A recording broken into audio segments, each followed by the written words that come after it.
I want to discuss a concept from the Steinbeck novel East of Eden that applies to humans more generally, and something that I've noticed on Wall Street, and that is the idea that is depicted in the book, particularly in the form of Aaron, in the character of Aaron, which is that you create your own narrative, and which is a very unique human thing, right? Humans are the only species, the only animal that has the opportunity, the desire, the obligation, the necessity to create their own narratives. So life is not deterministic, and it's also not random. Life chooses a path, and the agent is the person. And that creates a narrative also.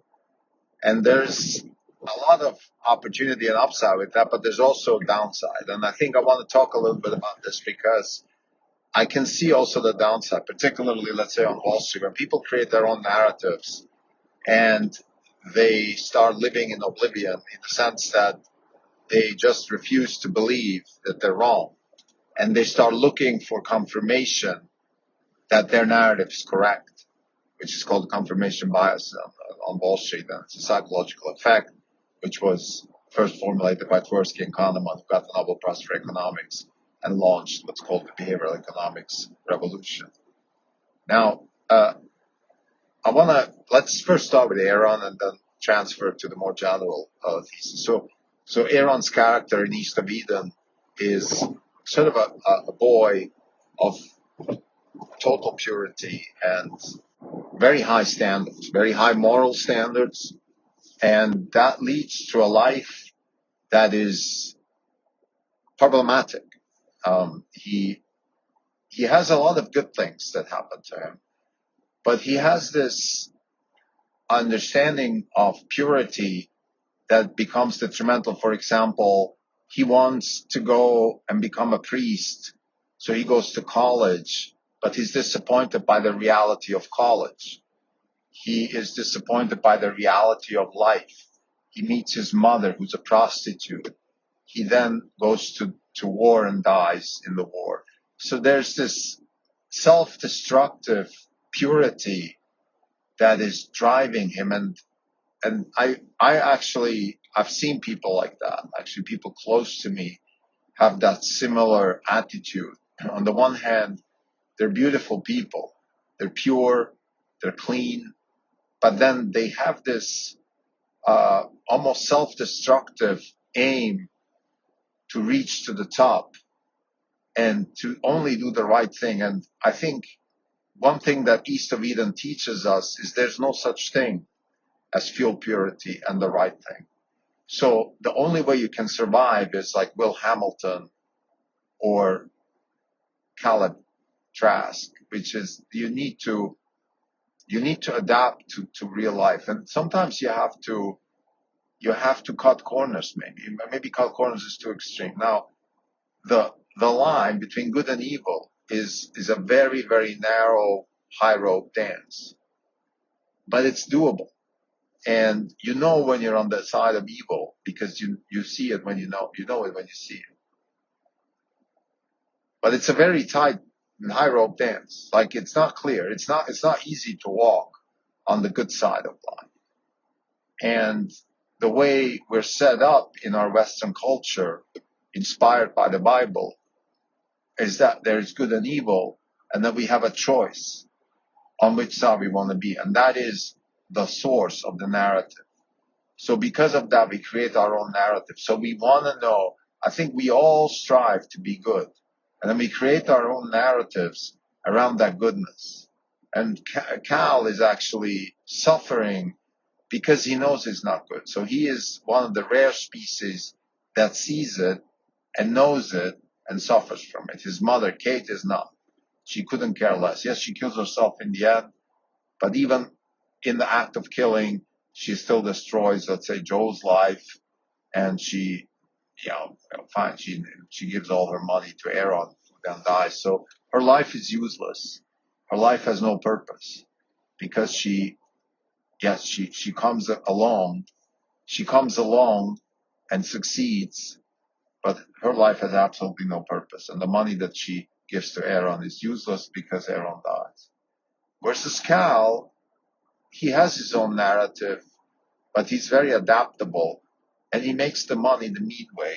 That's how riches are made, the mean way, according to Steinbeck. But he struggles, and he wants to be good. And I think he's much more closer to what a human is supposed to be, or what actually life is. And that's why he survives. We are the descendants of Cain, who is a sinner, who has done bad things. But we have the choice. And all of humanity has that choice to do right or wrong, and to be dancing on that tightrope. Now, what I wanted to discuss is a little bit less biblical and more practical, and that applies to the Wall Street business. And the purpose of this podcast is to give people a sense of what it feels like to run a hedge fund. And we read books for various reasons, and one of them is we try to relate the books to what we see and how we feel about the business. And I think this is very important. We create our own narratives sometimes in this business, and actually this business lends itself towards the creation of own narratives because it's in the knowledge business. We're in the knowledge business. And we, like every other business where you create something out of nothing, which is what the knowledge business is. So, for example, Jensen Huang at NVIDIA, or Elon Musk at Tesla and SpaceX, they have to create something out of nothing. They innovate. They're 0 to 1 type people. I think every kind of job that is worth working, and most importantly also is worth, it has the potential to generate wealth, is a 0 to 1 job. That's for another podcast, but let's just assume that. A 0 to 1 job is where you have to create something out of nothing. And when you do that, you do have the necessity to create your own narratives, clearly, because you have nothing to lean upon. And I think that's a very tightrope. It's kind of similar to the question of good and evil, because not that it's good and evil in the sense that creating something has to be good and evil. I don't mean that, but it's like it's a tight rope dance between having a narrative that is misleading and having a narrative that is actually productive. And I think that's the skill of a hedge fund manager. So anybody who's aspiring to be in the business or is in the business, and we talk to, a lot of our listeners are exactly those types of people who either have a fund or aspire to have a fund. That's your main goal, is to create a narrative and constantly calibrate yourself against reality and move the narrative along reality. That's the skill, and you don't want reality to catch up with you either. You don't want to, every time, let's say a company you invested in has a bad quarter, it doesn't mean you should sell. You need to understand when you're wrong. That's very difficult to understand. Fundamentally, we only have one degree of freedom, which is we buy a stock. That's it. Because hopefully we're right, and we never have to sell. And if we have to sell, then yeah, we can obviously transact and get out of the position, but then that just means we made a mistake. And there's no such thing as mistakes per se in this business, because at the moment of your decision making, hopefully you didn't make a mistake. Hopefully you did the best you can to make that decision. It can be that life turns out differently, and then you readjust, you make adjustments. But fundamentally, what's very important for us right now here and taking from the book is that we don't want to be in a position like Aaron, where reality crushes us, where we get crushed by reality. We have to constantly be able to adapt and adjust to reality, keep our narrative alive, though. We also don't want to mistrust our own narrative. That's a very dangerous path to be on, because if you mistrust your own narrative, then what do you have to hang on to? You're in the 0 to 1 business anyway, right? There's nothing you can't say, well, this one did that, or in that book I read this. You are writing your own narrative. So that's a must. And you have to find a way to adjust to what nature without giving up your narrative. And at the same time, adjusting the narrative to reality. So this is the skill. I hope this doesn't sound too abstract for people. It's not meant to be, clearly not meant to be.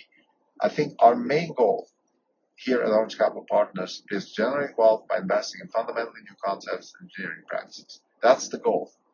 And the purpose of this podcast is to give people a sense of what it feels like to run a hedge fund.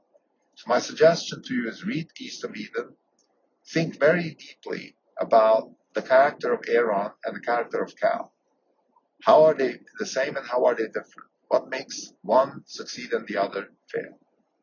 Aaron in the end dies. He's gone. So no matter how pure and how good intention he was, he is gone. That's not good enough. Cal, with all his flaws, he's still around. He's a descendant. He has the potential to proliferate his gene pool. And the reason he's still around is because he's adaptable and he doesn't crush himself when nature adapts to his narrative. So to summarize, having your own narrative is not just an option, it's a must, it's a necessity. This is what the human condition is. And that's what Steinbeck tells us in this book. This comes with a huge opportunity, which is the 0 to 1 opportunity, and with a huge burden, which is the tight, high rope dance between good and evil, and between having your own narrative, being calibrated by nature, adjusting your own narrative without losing faith in your own narrative.